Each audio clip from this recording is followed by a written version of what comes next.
Welcome. It's indisputable. I'm your host, Rashad. Richey, good to be with you. We have a lot on the agenda today. Breaking down news of the day, none other than Gleib, comedian, Rebel HQ superstar, and an amazing analyst. Very smart, brilliant, I would say. Always good to have him. Top story of the day, Senator Tim Scott, running for president of the United States, says they are discriminating against him. Wow, put him up full mass. Let me remind you that Senator Tim Scott out of South Carolina told us that, well, America is not a racist country. So he has a theory about why people are drawing attention to the fact that he has never been married. Okay, he has a theory. Let's check the theory out. He says, it's like a different form of discrimination or bias, he says. The 2024 GOP presidential candidate told the Washington Post, you can't say I'm black because that would be terrible. So find something else that you can attack, end quote. Scott also said that other GOP contenders may be seeking to sow seeds of doubt about his campaign and finding a way to say, that guy isn't one of us, end quote, with the insinuations about his personal life. But Scott, his political confidants and his friends all insist he's not gay. Oh, that's what we're talking about. Okay, Scott, why do you say that in the beginning, Tim? So they're saying that you're gay because you've never been married. Some of them have never been married, but they're not saying they are gay. They're only saying that about you. And you're saying that it has nothing to do with anything other than you not being married. Okay, all right, let's continue. But Scott, his political confidants, etc., insist that he is not gay. In fact, Scott insists he does have a girlfriend, okay? He insisted, though the campaign declined to identify her to the Post. Quote, I can't imagine dragging her onto the campaign trail unless I have the intention of marrying her. Damn, Scott. Sir, put up his picture again. Can I give you some advice, sir? Because obviously you have just no sense of self. You just told this woman that you have no intention of doing anything long-term if the woman even exists. Scott said in the Post interview, which he said would be the only conversation I'm going to have about her in any form or fashion unless he wins. Now, if he wins, we can talk about it. But Scott, that doesn't mean you're going to marry her. Are you going to marry her if you win? I got more questions. Still the rumor, right? Still the rumor about Scott has persisted. The joke has always been that he is secretly gay or something, said an unnamed GOP operative who came to the Post with a dossier of information about Scott's known personal relationship. Scott, they have a dossier on you, sir. Let's put him up. So even Matt Schlapp, the head of the American Conservative Union, who was himself accused earlier this year of sexually assaulting a man, joked to the Post that former President Donald Trump would be picking a gay vice president if he selected Tim Scott as his running mate. And Axios recently reported that some Republican donors wanted to know more about Scott's single status before giving him any money.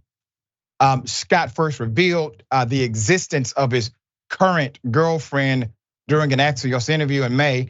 Half of America's adult population is single for the first time, Scott said at the time, to suggest that somehow being married or not married is going to be the determining factor of whether you're a good president or not. It sounds like we're living in 1963 and not 2023. You are so correct, sir. Actually, it's okay if you're gay, which I believe you are.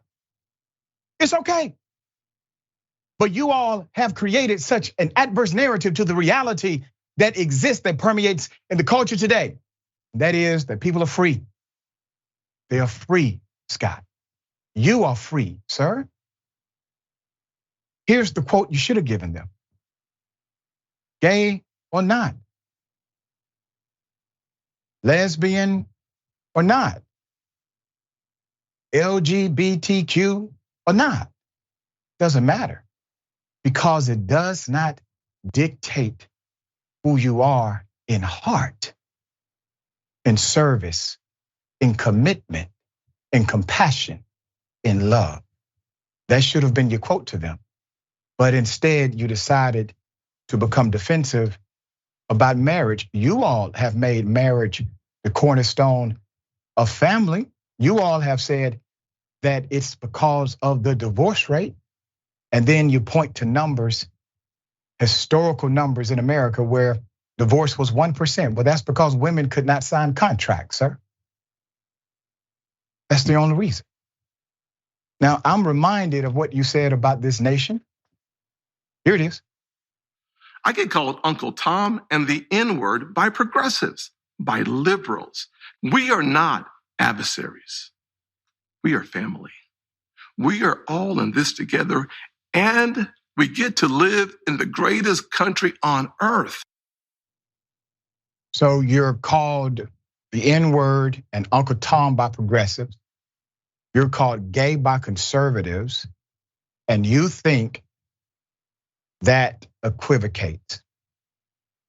Being gay, sir, not derogatory. You all have deemed it so. And this is the natural progression of the Frankenstein monster in the culture that you helped create. Ben, thoughts here? You're exactly right about the heart of the matter, Doc. They have fostered an environment where being anything but heteronormative is not acceptable and you have to make excuses about it. I do take issue, however, if he did come out with a statement saying lesbian or not. If he came out as a lesbian, I would have to call BS on that. It would seem like a weird political move to me. Other than that, I do agree. And it's so true that they are only saying this about him because look, if being single at an advanced age means you're gay, then Doc, I am the gayest man in America. And I'm not gay. But if that's the determination, then that's how it is. So you're absolutely right.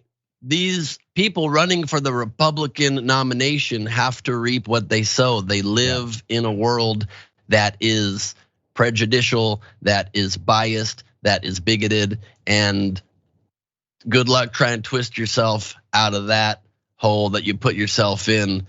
And that's just the way it's gonna be for him, I suppose. How about just live your truth, be who you are, speak honestly? It might be an easier way to go about stuff, but that's just my opinion. There you go. And you may change some minds and change some lives, starting with your own, Senator.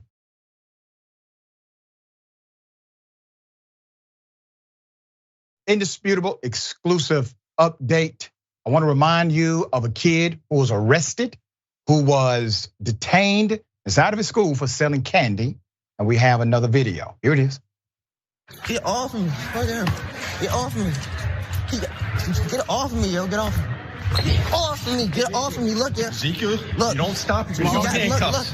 You don't stop, you're going in handcuffs. You put me in handcuffs, my dad's suing you. My dad's suing you. You put me in handcuffs, my dad's suing you. I swear. Stop, you're I going in swear. handcuffs. I swear, get off me. Yo, get off me. Get off me. Look. Get off me. Look at him. Get off me.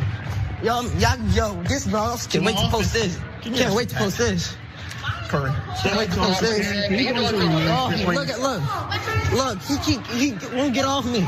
This racism. It's racism. Get off me. Man, get off me, bro. I didn't do nothing.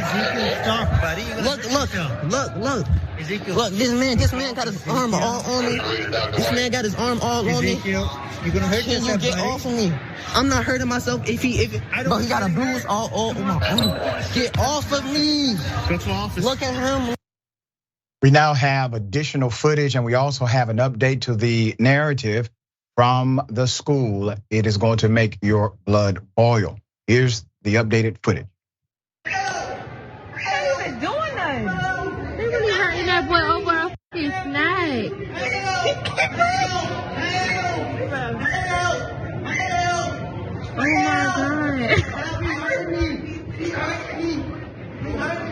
He hurting me. This thing is funny. Put up the screenshot. I'm going to give you the background and the update.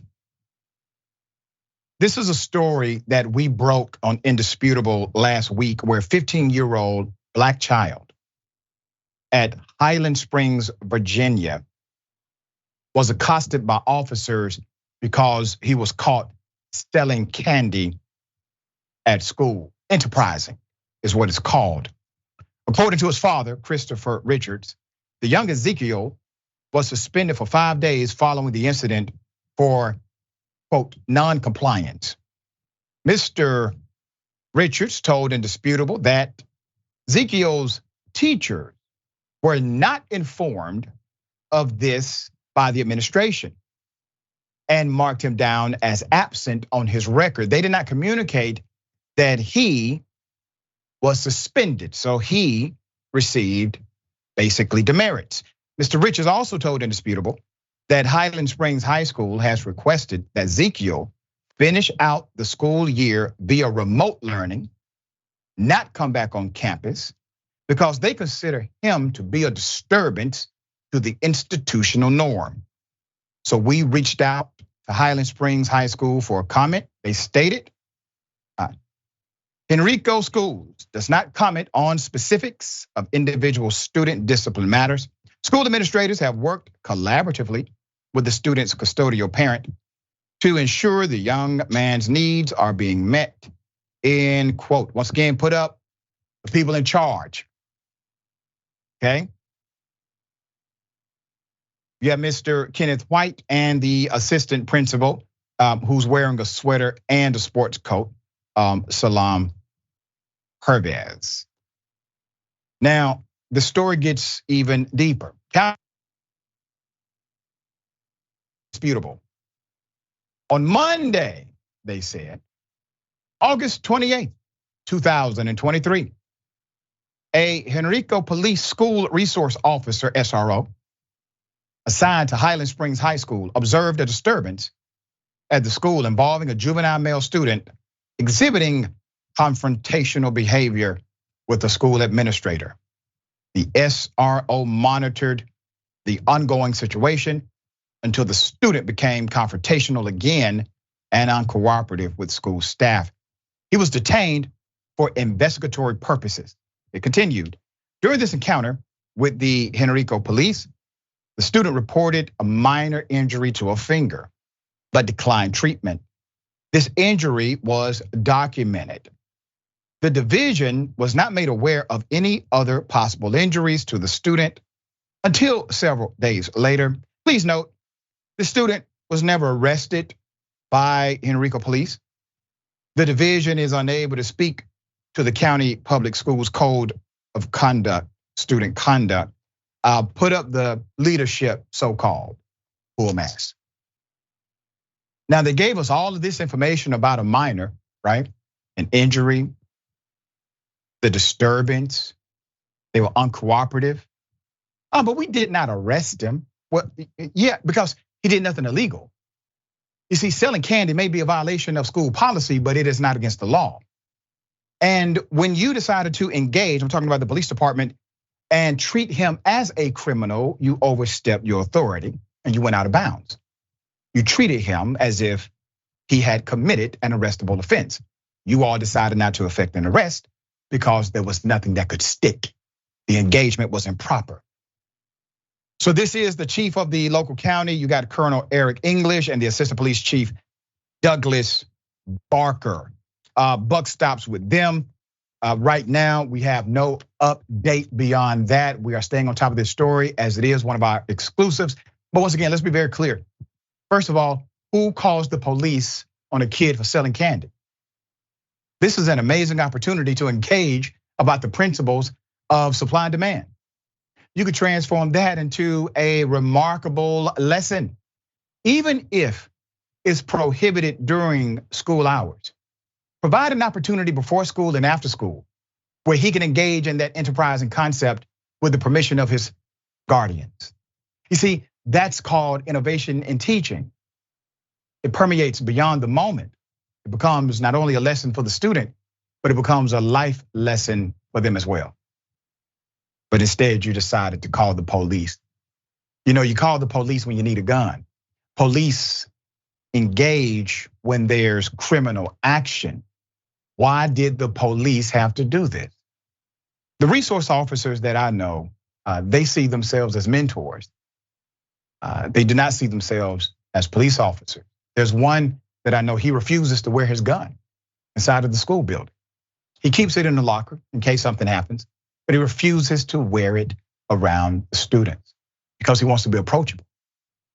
He knows he can get more done by conversation than what you just saw. All right, Ben, thoughts? See, I disagree, Doug. I think that schools should make students scared.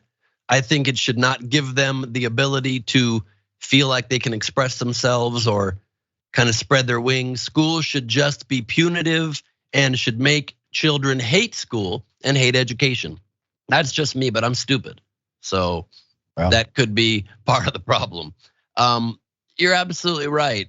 It's pitiful that people turn to not only the school security officer and him overstepping and being physical with this kid for no reason, and then calling the police, escalating it even further. When I was in elementary school, I sold pens.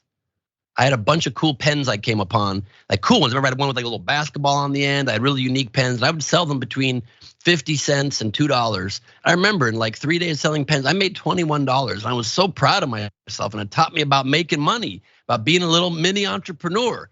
Nobody ever got me in trouble for it. Nobody seemed to care because I was allowed in my school to do things that I thought of that might be interesting or fun or a unique display of what my mind was coming up with. And to deprive a student of that is a crime, really. That's the crime. Yeah. They should call the police on people that are not allowing children to be themselves, to try to express their out of the box ideas. That should be exactly what school fosters. Yep. And you know, probably those cops confiscated some of that candy too. If I were this young man, I would start a candy business as soon as possible, capitalize on this and prove everybody wrong, because this is a shame. All this story has done is made me upset. It has made me feel yet again that our school system is being unjust and overly policed, and it has also made me crave candy. There you go. Yeah, all of them. I agree. All right, we will update as it develops.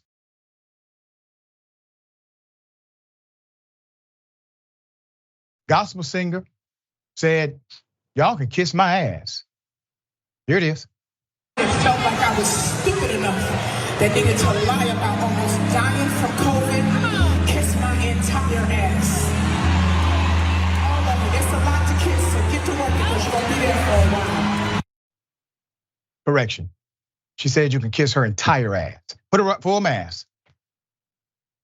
I like her style. Kelly Price upsets all of the people who probably talk trash about her. Let me explain what I mean by that. The singer can be seen looking out into the audience saying that some people thought she was stupid enough that I needed to lie about almost dying from COVID back in 2021 after Price's attorney, Monica Ewing, announced that she was not missing but ill from suffering from COVID. Fans were confused as The As We Lay singer later told TMZ that she was never missing and nearly died from the illness. Let me give you background. July 2021, Ms. Price alerted her fans of her COVID-19 status, noting that she was following doctor's orders as previously reported. She said she was considered medically dead at one point and later recovered at home, where she was seen several times a week by home health aides after being released on oxygen. While battling for her life, she also endured viral headlines about her family and her money online. I just have to say what it is. I almost got Britney Spears this summer, said Price before revealing that a family member attempted to start a conservatorship when she was battling COVID, similar to Spears, who was placed on an involuntary conservatorship by her father, James. Price added that she remained isolated following her release from the hospital, and according to Billboard, Price noted that due to a frayed relationship with her sister, she was declared missing despite not being so. So basically, she would not answer the phone of her sister. It hasn't been 2 months since I've seen my sister. It's been a year. I hadn't been in the same room as her since my mother's funeral, she recalled. Prior to that, we hadn't seen each other all pandemic long. That's not new for us. We've been strained for a very long time. I was never missing. I was in my home being seen by doctors. Let's put a picture up again. Now, I would like to provide proper context for what she submitted during that performance. She said, now correct me if I'm wrong, but she said, if you thought I was stupid enough that I needed to lie about almost dying from COVID, that you can kiss her entire ass. Now, if you did not say that, she's not talking about you. She's talking about the people who did. But see, my grandmother told me a hit dog will holler every time. Here's what people are saying online. Girl, you're the one that was being weird, not telling your circle what was going on. So they came telling us. I mean, damn, the woman was on her deathbed and you're talking about she was wrong for not mustering the strength to tell you she was dying. Kelly stays mad about everything but her A1C, added another. Kelly, girl, wasn't no one thinking about this. You just wanted an excuse to be vulgar as a gospel artist, and which, by the way, I appreciate.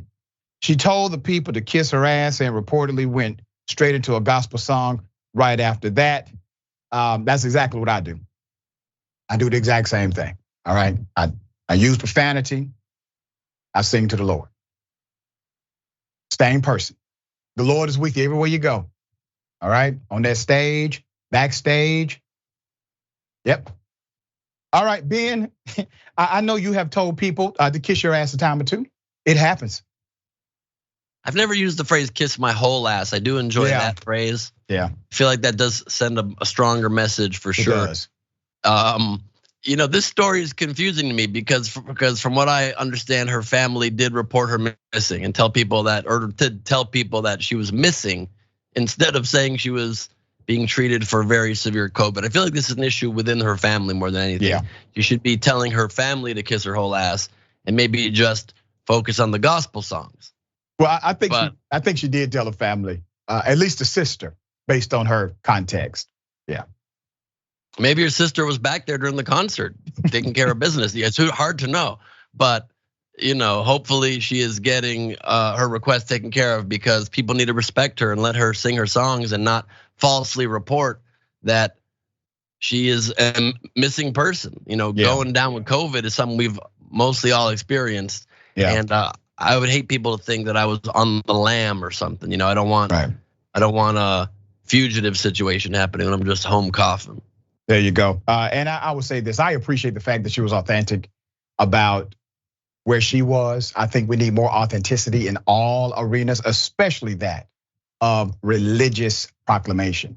All right, we got more on the other side. It's indisputable, stick and stay.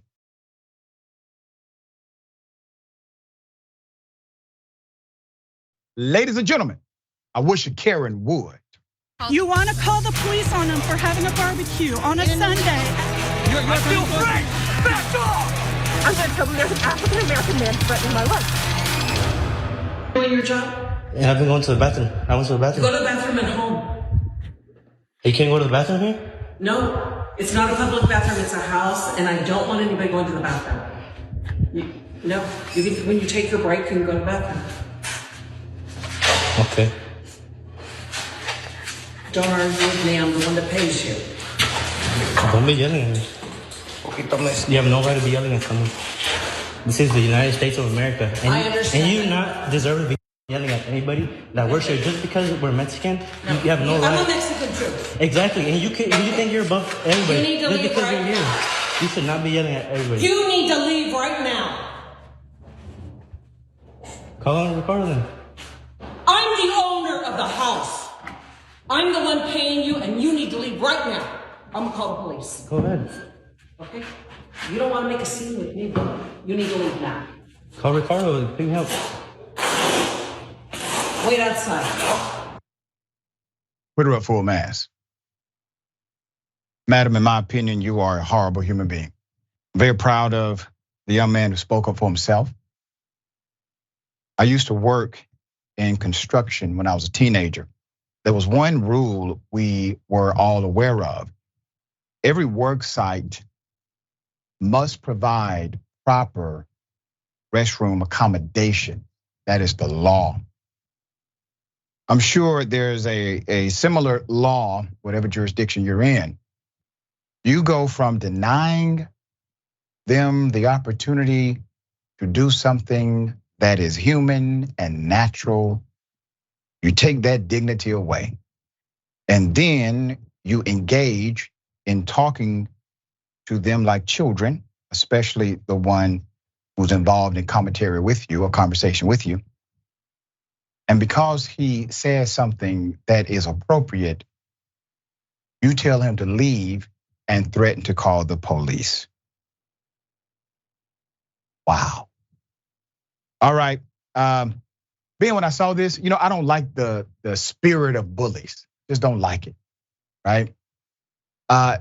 This individual, this woman came in with a significant attitude.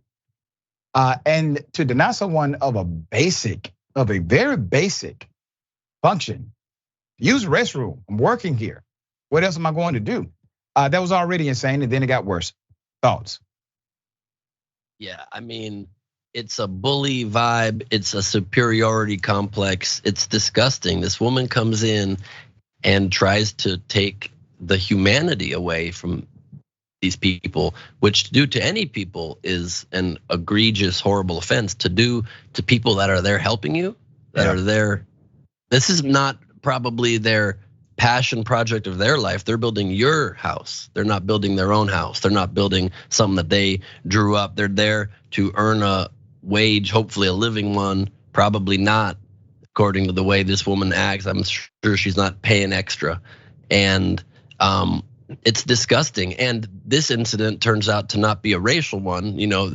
The worker pivoted quick when he was like, just because we're Mexican, she goes, I am too. He goes, exactly. That was a good pivot away. She just is a bad person in general. Right. And maybe she thinks she's a better kind of Mexican because she owns a house or something. I mean, it's a disgusting superiority complex. And he just held his own, kept his calm. And then if you see the end of the video too, it's almost funny because then he says, then call Ricardo is gonna pick me up. And she goes, well, I will. And he's like, well, I can't leave till then. She goes, okay, well then fine. Like he disarmed her in the perfect way where she couldn't continue, but she did stick by her guns of kicking him out of the house. To deny somebody a bathroom is just mind-boggling. It's unconscionable, and to the people that are building your home, also very stupid because they control the structural integrity of what's going on in your own house. That's right. Just saying. That's a big deal. Okay. All right.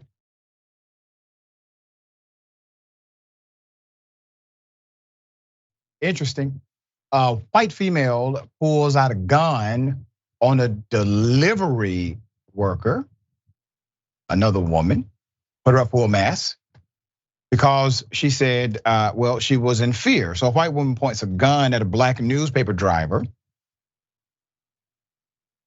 This was in South Carolina. Mary Holmes followed, pointed a gun at a black newspaper delivery driver. Holmes believed the worker was staking out the neighborhood and didn't belong there. She told the police as she pointed the gun at the woman delivering newspapers out of fear for her life, the report says. The driver was making deliveries in Spartanburg early in the morning, September 6th at about 2:30 a.m. per the reports.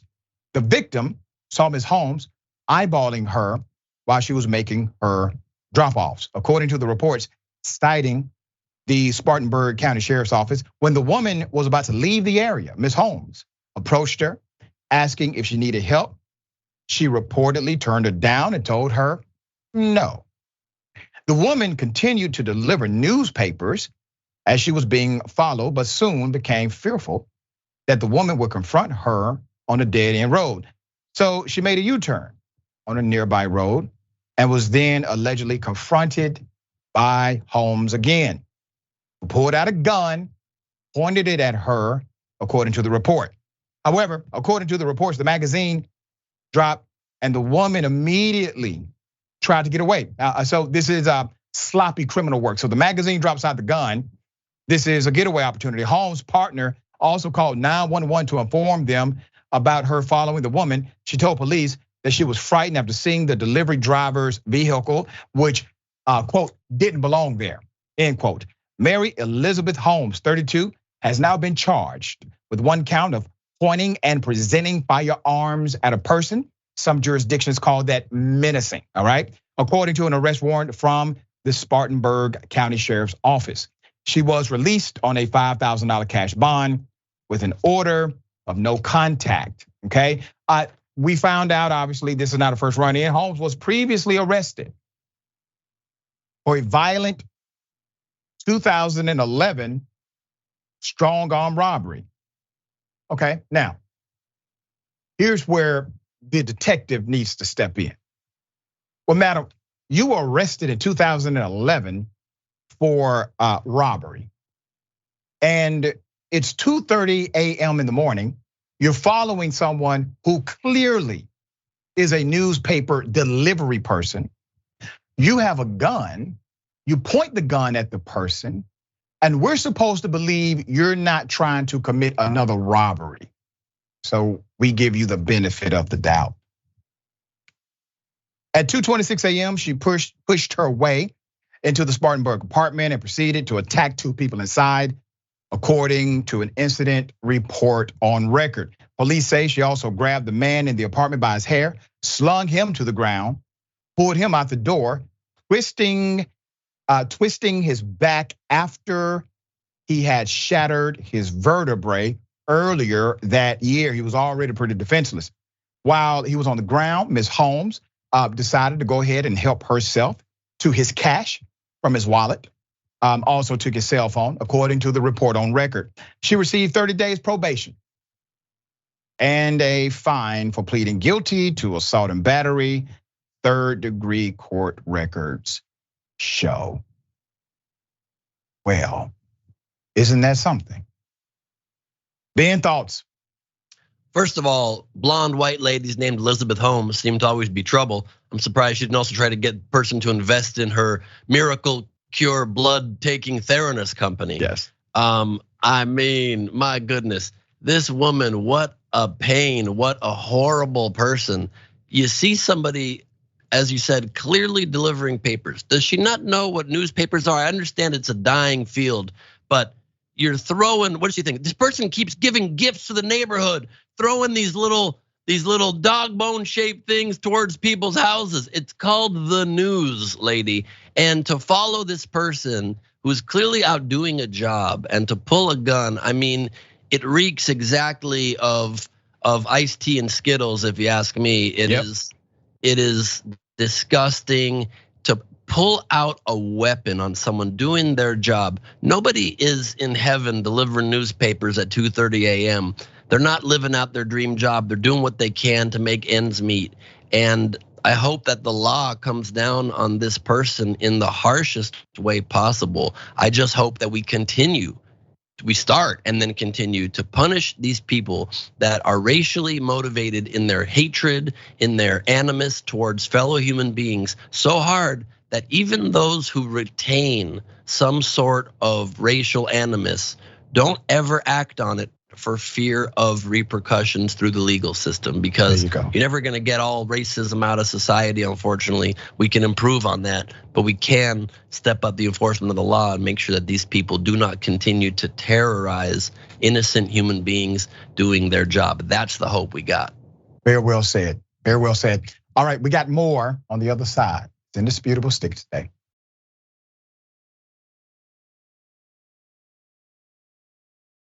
Seattle cop jokes about the police department killing a pedestrian with their car. Here it is. Went up on the hood, hit the windshield, then when he hit the brakes, flew off the car. But she is dead.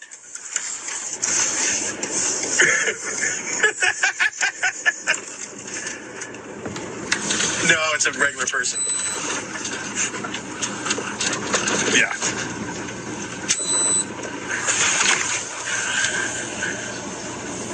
Yeah, just write a check. Just, yeah, $11,000. She was 26 anyway. She had limited value. Put this picture up. This is the man patrolling your streets. Protect and serve. Honoring nothing. Joking about the death of a human being. And he has a job protecting humans from danger. An officer was caught on video laughing about a woman who was fatally hit by the patrol car. The man in the video is Officer Danielle Otterer, Vice President of the Seattle Police Officers Guild, who mistakenly, inadvertently left on his body camera after responding January 23rd to South Lake Union, where another officer, Kevin Daves, struck and killed 23-year-old grad student Janava Kandula while driving 74 miles per hour in a 25-mile-per-hour street. Was on the way to an emergency call. Kandula, who had been in a crosswalk at Thomas Street and Dexter Avenue North, was thrown over 100 feet. The 23-year-old died later that night. The officer, a drug recognition officer assigned to determine whether Dave was under the influence, concluded that his colleague was not impaired. After finishing his routine analysis, he called SPOG SPOG President Mike Sloan. And the pair talked for 2 minutes. The officer acknowledged his role in the investigation as an impairment recognition officer, but said the conversation was private and meant to be part of his duties as a SPOG representative. Neither the officer nor Sloan responded to requests for comment Monday to the Seattle Times. Chief Adrian Diaz, in a statement posted Monday, said the department learned of the conversation, not from the officer, but from an employee who listened to it. During the routine course of business, that employee became concerned and took it up the chain of command. Meanwhile, SPD conducting a criminal investigation on Dave, and who was likely still employed with the agency. Dave is the person that killed the woman. Seattle Police Watchdog Agency is investigating the incident. OPA Director Gino Betts Jr. confirmed the Watchdog Agency's investigation and that it was initiated after SPD attorney Rebecca Boatwright emailed the OPA on August 2nd. The Community Police Commission, another oversight body of SPD, characterized the body camera audio as heartbreaking and shockingly insensitive, end quote, saying it speaks to the concerns that the CPC has repeatedly raised about elements of Seattle Police Department culture and SPOG resistance to officer accountability measures. Yes, what he said was insensitive. What he said was horrible. What he said is indicative of your cultural reality inside of that police department and police departments all over the United States of America. But let us not forget, one of your officers killed someone. And there has been no adverse action that we can find on record against the officer who killed an entire innocent human being. If a citizen without a uniform would have done the exact same thing, you're gonna at least lock them up for negligent homicide, involuntary manslaughter. I guarantee you they don't get to drive away from that. You're going 70 plus miles per hour in a 25 mph zone. It doesn't matter if you have an emergency or not, because you have a protocol to never put any innocent person in danger due to an emergency call. That's the protocol of the department. All right, we'll bring you updates as they come. Ben, thoughts here? It's just tragic and disgusting. Obviously, the death of the young master's student is so tragic, but systemically, it's a tragedy to see yet again the beyond cavalier attitude toward human life of police officers in many cases, but the glee in the death is just disgusting. It's nauseating. It's to hear somebody laughing about the death of an innocent person is so unconscionable. Can we add some questions of humanity into the application process to be an officer? Like, do you care about people? Do you know the difference between good people and bad people? Do you take seriously the charge that you have to protect and to serve the populace, and that you are only there to enforce with your tough side when things go bad, when there are truly bad people you're encountering, but that your job is not to be this coarse, callous, disgusting example of a person? I don't know what, and obviously, it certainly doesn't indicate that this person probably did a particularly thorough examination of the officer who struck the young woman either. You can just easily picture him, the officer maybe saying like, dude, I might have had a couple drinks, like, do you mind? He's like, don't worry, bro, it's just a non-value life of a 26-year-old. I got you. The officer needs to be fired for this. An example needs to be made. Every apology in the world needs to be issued. Every check in the world needs to be written, and none of that brings back a young person whose life is taken and might not have been taken if in general the ethos of the department were one that was more concerned about the innocent citizens they are charged with protecting and serving, rather than walking around like they're cowboys in the Wild West. Yep. You know what's ironic, Ben? Let's say somebody died because of an unfortunate accident at a fast food restaurant, and the manager is heard laughing and joking about it. The manager gets fired immediately because they have standards. They have standards. All right, we got more on the other side. Indisputable, stick a stay.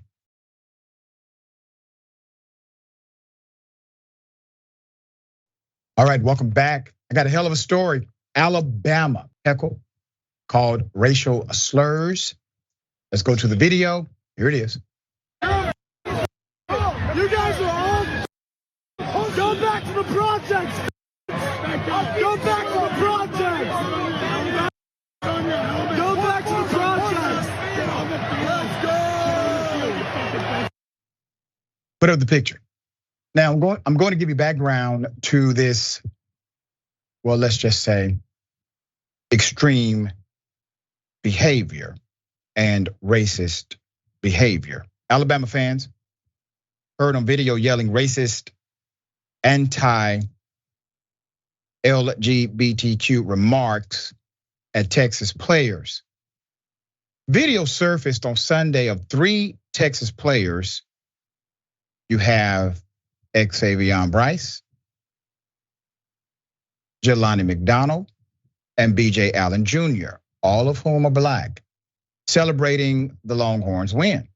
Off screen, Crimson Tide fans in the stands of Bryant-Denny Stadium can be heard screaming obscenities at the players, utilizing slurs, etc.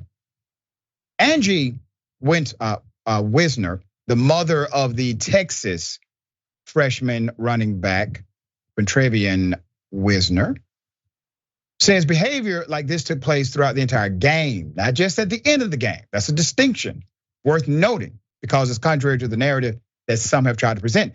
The fact that my son down there and they saying go back to the projects really just saddens my heart. That as his mother, no matter how old, he had to listen to that. Love you, son. She posted on X. But the parents went through this all night. Beer cans thrown at us, water bottles, spit, disgrace. The university statement, put it up.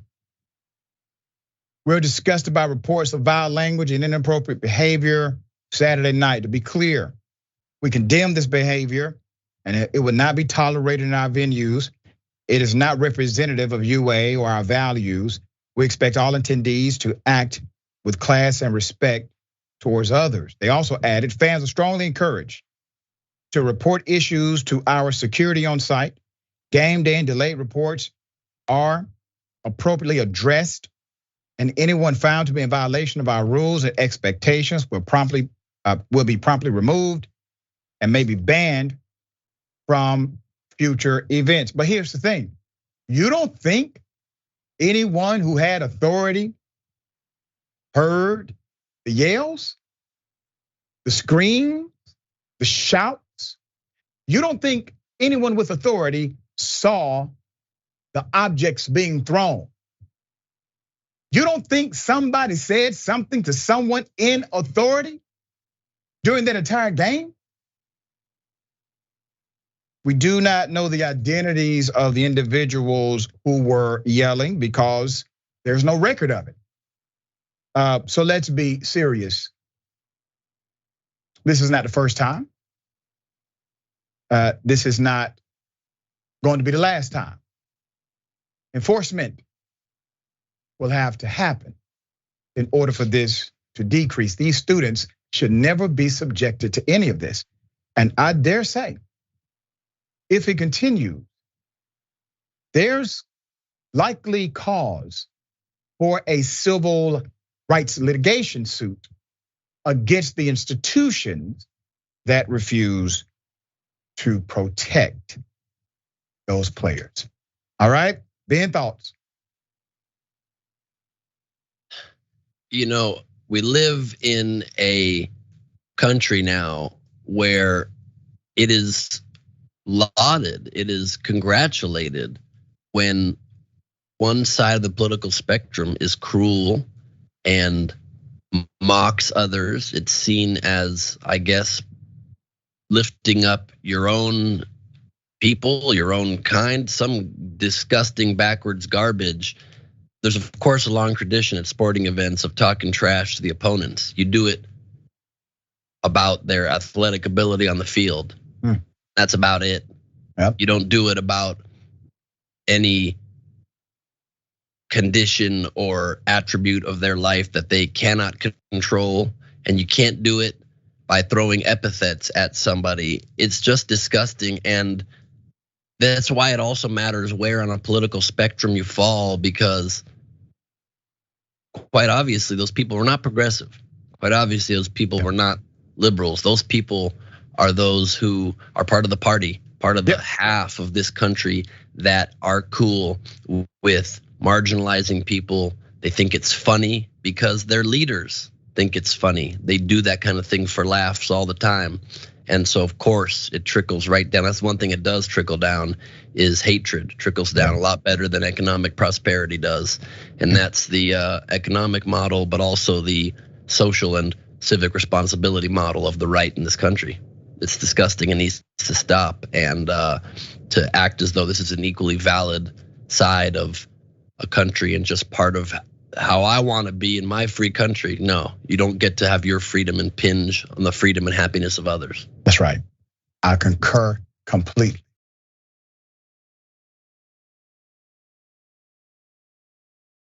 We have an update from the Denny story that we broke, and it is quite unbelievable. If you remember, Indisputable broke the story of 2 black male truckers who were inside of Denny's. They were refused service. Police were called. They were escorted out. They recorded the entire thing. I now have the 911 call. And when I play that 911 call, you are going to be shocked. Let me remind you of the original reporting first. Here it is. So, to make the situation more calm, because we do have a lot of people here, it would just be nice if you guys could leave, but I can't wait on you guys. I have no idea.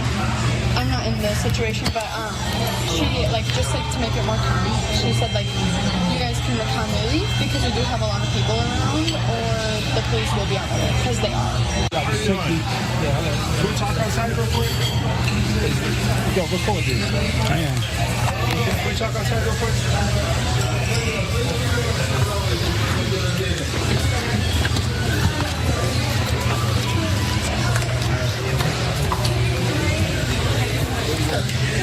Just outside here. It's crazy. They're refusing to serve us. This took place in South Dakota, all right? We interviewed these hard-working truck drivers. Here's some of it. So then he goes, excuse me, we're ready to place our order. And she goes, I don't like you yelling at me. He didn't yell. He wasn't rude. Nobody was out of the ordinary. And then he goes, I just wanted to say we're ready to place our order. And then she goes, well, I don't need you people calling me over to this table like that. Then after that, he said, but I saw that you serving other people, and we just want to let you know that we're ready to place our order. Just like we said, we're not thinking racism or anything like that. So then she goes, you know what? I'm not serving you people. You need to get your stuff now and go. I'm calling the police. And then she snatches the menus out of our hands. It was just unexpected. It's just something that we weren't ready for. I surely wasn't ready. We went in there, wanting to place orders just like any other place. You go to, you walk into, you walk into a place to place an order, and we were just blindsided by it. I have more. This is seemingly a cover-up from presentation. Put up their pictures full mass, okay? They were wrong. They were embarrassed. Emotional distress doesn't describe what they experienced then and continue to experience now. Damon Whitfield and Hector Madera. This was at a Sioux Falls, South Dakota Denny's. Now I have a twist for you. When Denny's released their statement, they said in the statement that they investigated the matter. The vice president of Denny's contacted me directly, told me nothing about what I'm about to expose to you. Now, they said we fired the waitress, not the one you saw on camera, but the one that made her go there, told her to go and tell those gentlemen to leave. Well, obviously, everyone is under the impression that the waitress called 911. That is not the case. We have the 911 recording. Here it is. Hey, Tara. I was hoping to have an officer dispatched to our restaurant. We have a couple guests who are unruly and are refusing to leave. Okay, what's the address? 5201 North Granite Lane in Sioux Falls.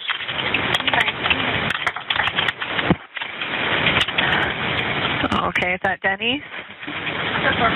Yeah. Okay. What's the phone number you're calling from?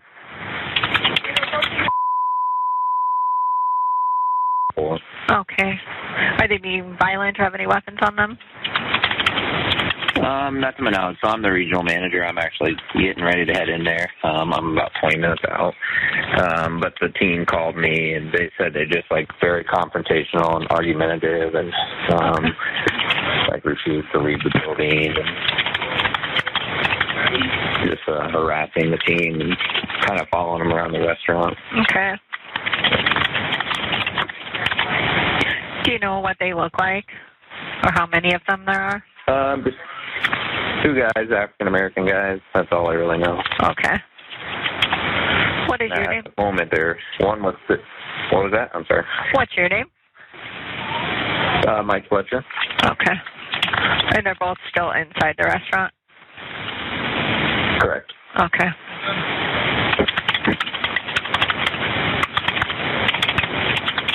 Okay, we'll have officers stop out. Just give a call back if anything changes. Will do. All right, thank you. Yeah, you're welcome. Bye-bye. There's another twist. Put his picture up full mass. Number one, he's not even at the scene. He's calling, headed to the restaurant, but is able to dictate behavior that he has not witnessed. According to witnesses and the truck drivers, they were never confrontational. They never followed anyone around the restaurant. They were not being hostile. That is called defamation.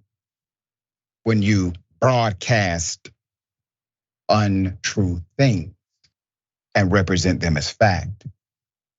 You see this guy, regional manager of Denny's, the one who called the police? Well, he's still employed at Denny's, okay? He's still there. Mr. Fletcher is still there. And guess what else? Well, Mr. Fletcher is the husband of the waitress who initially refused to serve the two black gentlemen. Now, Denny's, why is it that you all did not disclose this information in the press release that you provided to Indisputable and the rest of the world? Madam Vice President of Equity and Inclusion, put her up. I actually said something complimentary about you in my first coverage of this story. I take it back. Ma'am, I don't feel very included here. The people who are hearing this story, they don't feel very included. The truck drivers who were offended, they don't feel very included. You all retained the individual who actually called the police on the black male, provided absolutely no context to suggest that anything else happened other than what was stated based on your press release. Put up their press release. According to the original statement and press release by Denny's Corporation, the waitress in question was fired from her position at Denny's for the incident, stating, quote, as a result of the investigation, the franchise owner immediately took decisive action and the employee is no longer with the company. But that's not the employee who called the police and happens to be a husband-wife tag team duo. Come back to me. When you call the police, especially on unarmed black men, they could die. They could have been killed. Now, there are some who will say, Doc, that's extreme. Really? After all of the reporting that we've done, all of the things you've seen, you don't think that becomes a life and death situation if you get the wrong cop responding to something like that? The 911 call says they're being hostile, basically. They are not being decent customers. They won't leave. They're following around our workers. They're being criminal by not leaving restaurant. It's a damn shame. Let's put up the attorneys for representing the truck drivers. Now, these are two people, you don't want to see them coming. Since the press release from Denny's, the attorneys have now sent a press release of their own. You have attorney Harry Daniels. You also have attorney Erica Wilson. Harry Daniels, we know as a seasoned civil rights attorney. Erica Wilson, a brilliant litigant and civil rights attorney. They've teamed on this case. It is going to be a remarkable advocacy effort because these two individuals have significant connections all across this country and they care deeply about proper representation. I'm glad to see them on this case together. And let me say this to Denny's. I'm going to call it as I see it. In my opinion, this is a cover-up. It's a cover-up. But we got the tape. It's a husband and wife team. See, in moments like this, Denny's, your job is to be transparent, not to further damage a relationship with communities you harm by withholding information from the public who is now concerned. We will bring you updates to this story. Ben, thoughts?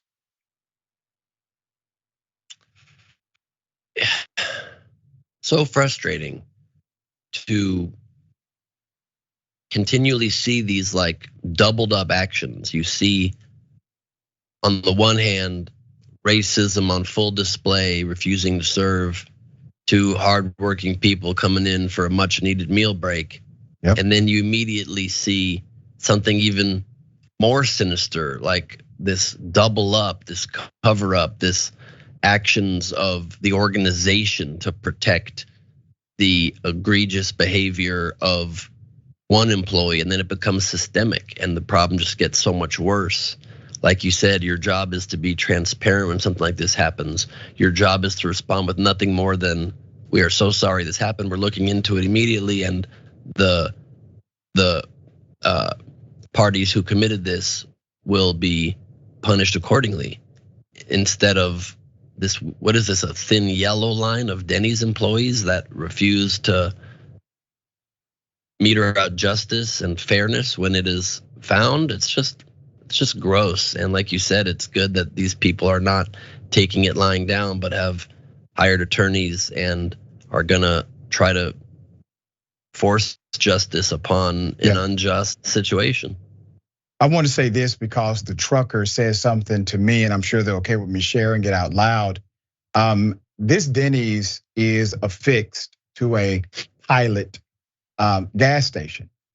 The owner of the pilot company has been more than appropriate, has been impressive, according to the truck drivers. I want to commend that CEO, the manager, as well as the company in general, for being so stand up. Denny's, well, you already know what list you're on. Got more on the other side. It's indisputable, stick and stay.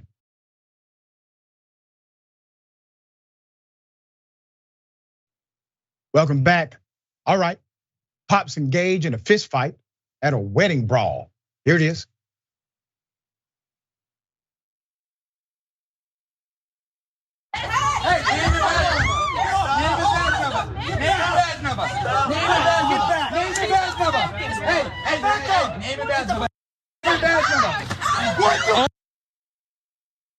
Yo, Coops.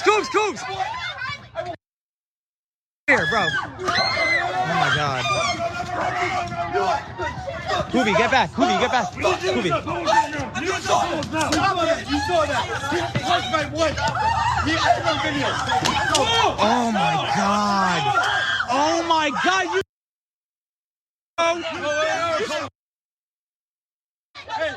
You just knocked her out.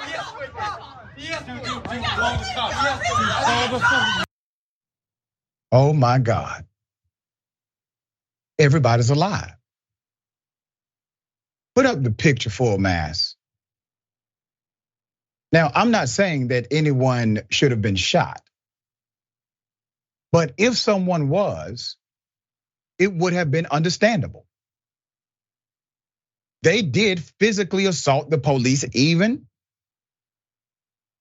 though the police fought back and just used their fist.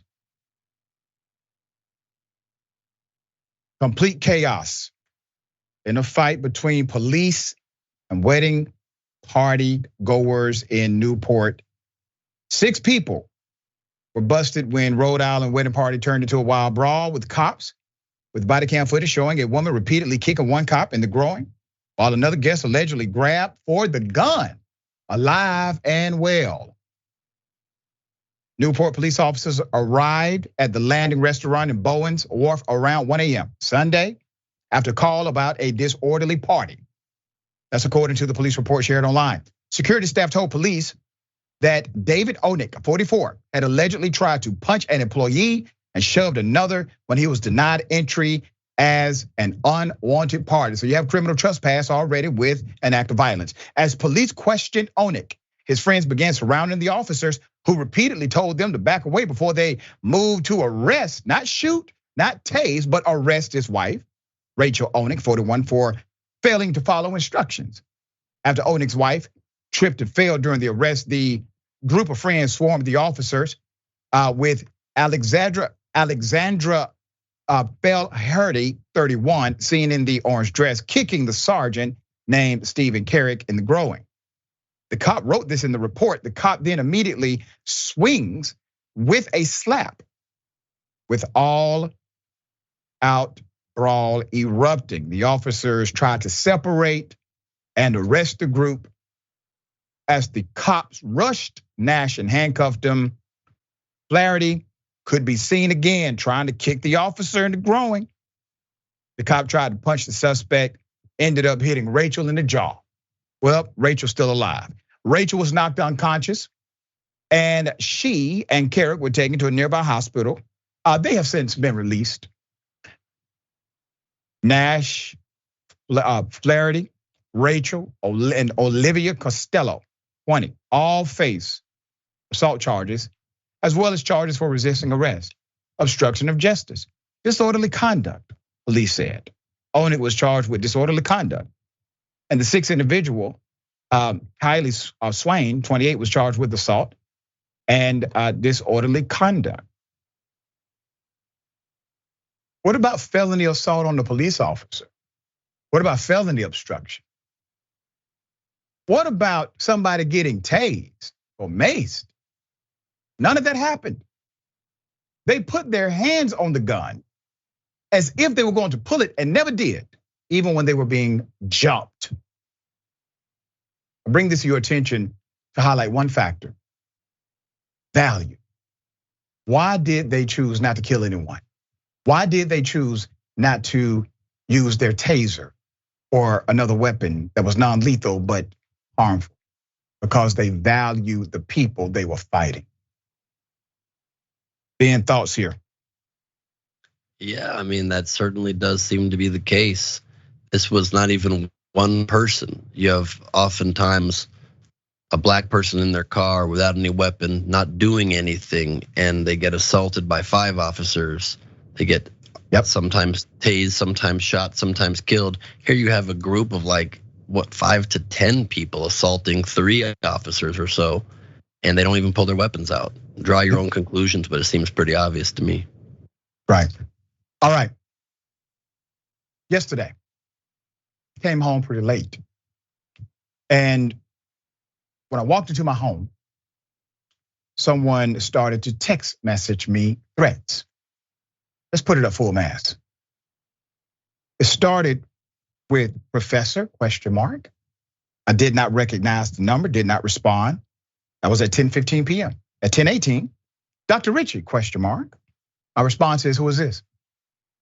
It's pretty late to be texting, right? Maybe I got the wrong number. Are you still in? And then they cite my personal home address. It's a decent little place, they said. I like the exterior. You know you have made it when you drive, and then they name my vehicle at my personal residence. And then they go on to say that part about how cops have no business being involved in tense situations is totally true. Do you agree? ADT, that's my security system. Very nice. Well, if you don't want to talk anymore, that's cool. I'm sure I'll see you sooner than later. Oh, and they name a family member of mine. I said hello. The second thought, never mind, I'll tell her. So let me say this. All you did was successfully make me upset. Now, if you feel froggy, jump. My heart don't pump no Kool-Aid. I've been getting threats like this for years. I wear them as a badge of honor. Now, maybe you had some more intimate details about my physical surrounding. I didn't see you pull up. You see, here's what may shock you. I'm not a coward like yourself. I don't throw rocks, hide my hand. If I got something to say to you, I say it to you. I would say it to you in your face. I tell your mama exactly what I said to you. Let's put up some of the other racist messages that people spew here. Ben Lacey emailed me and said, why is this dumb Negro supporting BLM? This N-word always cuts people off when they try to speak. Why does this fake N-word have guests if he's going to speak over them? He must be of the gay lifestyle, which is, and then he utilizes another bigoted slur. Well, how about Carl Snyder, who said, you effing N-word, GDU, you filthy N-word again. You really need to hope you never meet me, you effing N-word thug. Gentlemen, your threats don't scare me. You're getting worked up in a tizzy, blood pressure going up. I understand something. You see, I'm going to respond to you in love. Love of myself, love of my family, love of the communities that I support. Now, if you ever feel as if you need to, well, let's just say, jump wrong, I will give you a lesson that you will wear with you for the rest of your lives. I promise you that. Ben? I mean, you said it all right there, Doc. You know, we live our lives in the public sphere and we do it in a way where we speak our minds and we stand up for what's right. I've received my fair share of threats as well, calling me every anti-Semitic slur in the book, saying that I should have been killed in gas chambers and they're glad my family was, and many things like this. It doesn't have the effect these people think it does. We know there's bad people out there. We know there's racist, bigoted people out there. That goes with the territory of life, sadly. All it does is make so clear how sad and disgusting and pitiful and pathetic these people are. It has never once made you or I or anybody who speaks for what's right and true and good in this world stop or pause. It just makes us laugh at how absurd and ridiculous and sad and disgusting they are. And you're damn right, I'll say the same thing for myself. If they ever roll up near me or near you, I got your back. I assume you've got mine. That's right. And they will regret it. That's right. Always a pleasure, dear brother, having you on the program. Tell people how they can follow you, check out your great work. Follow me at Ben Gleib on Instagram, Twitter, Threads, and TikTok. 3 stand-up videos a week. My thoughts on all the goings of the world, and check out nowherecomedy.com or bengleib.com for my virtual shows. Come hang if you're not one of those people. If you are, you're not. There you go. There you go. There you go. All right, remember, take care of yourself, take care of each other, take care of the planet. Remember, the truth is always indisputable.